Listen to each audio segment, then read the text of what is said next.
Hello friends, எல்லோருக்கும் வணக்கம்.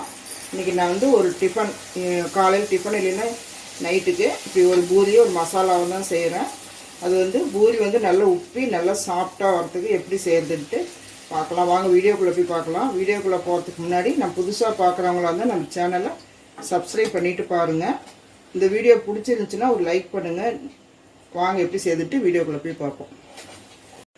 நான் வந்து இந்த கப்பில் ஒரு 2 கப்பு மைதா மாவு எடுத்துருக்கிறேன். அதிலே 1 கப்பு கோதுமை மாவு எடுத்துக்கலாம். நான் வந்து ஒரு 4-5 பேருக்கு செய்கிறேன், இப்போ நிறைய எடுத்துக்கிறேன். நீங்கள் மைதா மாவு வேண்டாம் அப்படின்னா கோதுமை மாவு மட்டும் கூட எடுத்துக்கலாம். இதிலே 1 கப்பு கோதுமை மாவு.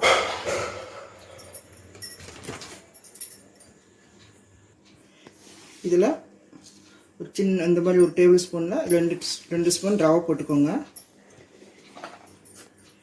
அதிலே கொஞ்சம் ஒரு 1/2 ஸ்பூன் சர்க்கரை. இதுக்கு தேவையான அளவு உப்பு போட்டுக்கோங்க. மாவுக்கு தேவையான உப்பு, ஒரு 2 டேபிள் ஸ்பூன் தயிர். இதை ஊற்றி மாவை பிணைஞ்சிங்கனாக்கா நல்லா பூரி உப்புலாகவும் வரும், நல்லா சாஃப்டாகவும் இருக்கும்.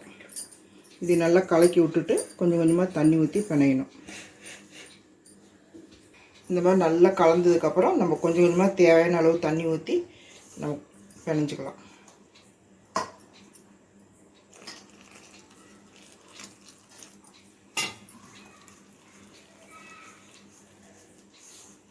கொஞ்சம் கொஞ்சமாக தண்ணி ஊற்றி பிணைங்க.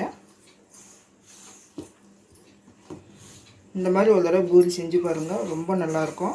நல்லா உப்புலாகவும் இருக்கும், நல்லா சாஃப்டாகவும் இருக்கும். உங்களுக்கு மைதா மாவு வேண்டாம் அப்படின்னா நீங்கள் கோதுமை மாவு கூட யூஸ் பண்ணிக்கலாம். இந்த அளவுக்கு நல்லா பிணைஞ்சிக்கோங்க. நல்லா பிணைஞ்சிட்டு ஒரு 10 நிமிஷம் ஊற வைக்கணும். அதுக்குள்ளே இந்த மசாலா எப்படி செய்யுதுன்னு பார்க்கலாம். இது வந்து காஞ்சி போகாமல் இருக்கிறதுக்கு கொஞ்சமாக 1 ஸ்பூன் எண்ணெய் வந்து மேலே தடவி வச்சுக்கோங்க. தடவி வச்சுட்டு மூடி வச்சுருங்க. போட்டு வச்சிட்டிங்கன்னா காயாமல் இருக்கும். ஒரு தட்டு எடுத்து மூடி வச்சிடலாம்.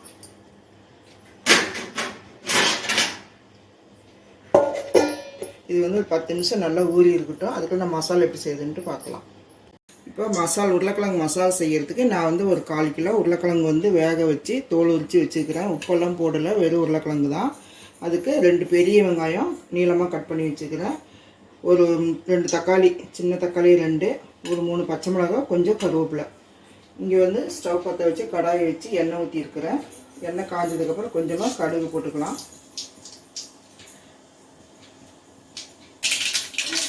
கடுகு பொரிஞ்சதுக்கப்புறம் வெங்காயம் போட்டுக்கலாம்.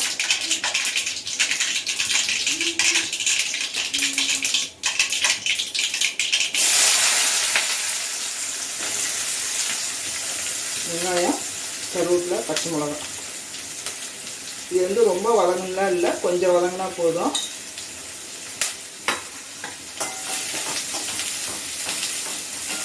கொஞ்சம் வதங்கினதுக்கப்புறம் இஞ்சி பூண்டு பேஸ்ட்டு, அப்புறம் தக்காளி போட்டுக்கலாம். இது வந்து கொஞ்சம் ஒரு 2 நிமிஷம் நல்லா வதங்கட்டும்.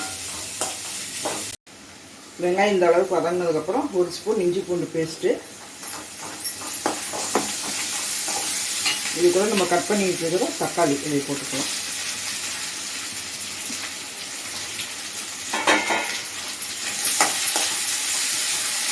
தக்காளி வதங்கிட்டு கொஞ்சம் உப்பு போட்டுக்கலாம்.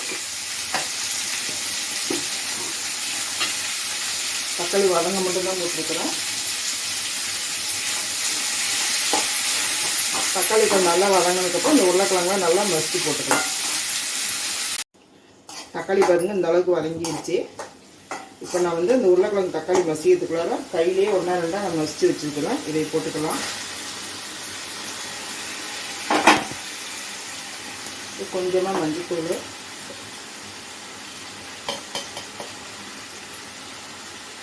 ஒரு 1/2 ஸ்பூன் போட்டுக்கோங்க. அப்புறம் மசாலாவுக்கு தேவையான உப்பு. ஃபஸ்ட்டு தக்காளி வரும்போது கொஞ்சம் போட்டிருக்கிறோம், அதனால பார்த்து போட்டுக்கோங்க. இப்போ தண்ணி,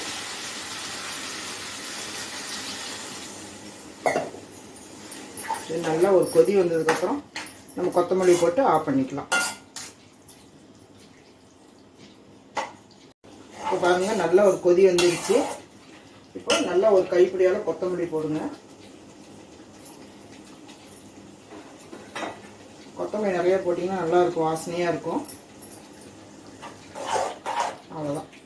அடுப்பு ஆஃப் பண்ணிவிட்டு அடுத்து நம்ம பூரி பார்க்கலாம்.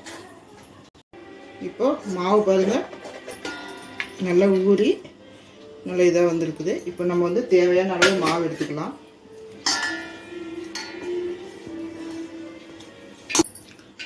நான் வந்து கவுண்டர் டாப்லேயே தான் தேய்க்க போகிறேன். இப்படி கொஞ்சமாக மாவு தூவிட்டு இது கொஞ்சம் இப்படி தேய்ச்சிக்கோங்க.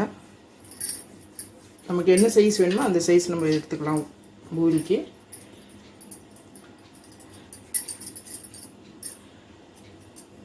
இந்த மாதிரி நான் சின்ன சின்னதாக உருட்டிக்கிறேன். இந்த சைஸ் உருட்டிக்கிறேன்.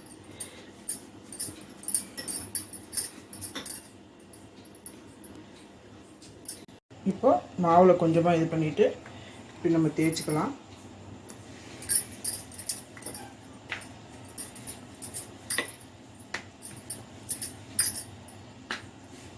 இந்த கல்லே தேய்ச்சா தான் நல்லா வருது.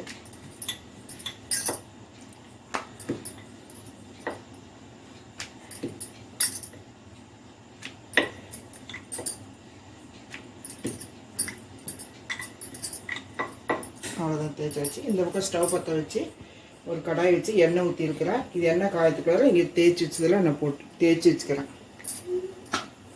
காஞ்சிருச்சு. இப்போ போட்டுக்கோங்க.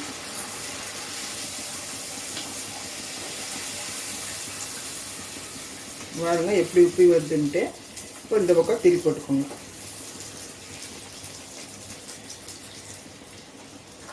நம்ம உப்பி வந்தோடனே எடுத்துடலாம். இதேமாரி எல்லா பூரியும் நான் போட்டு எடுக்கிறேன். நல்லா டேஸ்டான அருமையான ஒரு பூரியும் உருளைக்கிழங்கு மசாலும் செஞ்சுட்டேன். நீங்களும் இதேமாரி செஞ்சு பாருங்கள். பூரி பாருங்கள் எவ்வளோ சாஃப்டாக இருக்குதுன்ட்டு. இது பாருங்கள் நல்லா சாஃப்டாக இருக்குது. நீங்களும் இதேமாரி செஞ்சு பார்த்துட்டு எப்படி இருக்குன்னு சொல்லுங்கள். இதே மெத்தட்லேயே நீங்களும் செய்யுங்க. தயிர் போட்டு செஞ்சிங்கன்னா நல்லா சாஃப்டாக வரும். இந்த வீடியோ பிடிச்சிருந்துச்சின்னா ஒரு லைக் பண்ணுங்கள். நீங்கள் கொடுக்குற லைக் தான் வந்து எனக்கு வந்து ஒரு நல்ல ஒரு சப்போர்ட்டை கொடுக்குது. நீங்கள் நல்ல ஆதரவு கொடுத்துட்டு வரீங்க. அதுக்கெல்லாம் ரொம்ப தேங்க்ஸ்.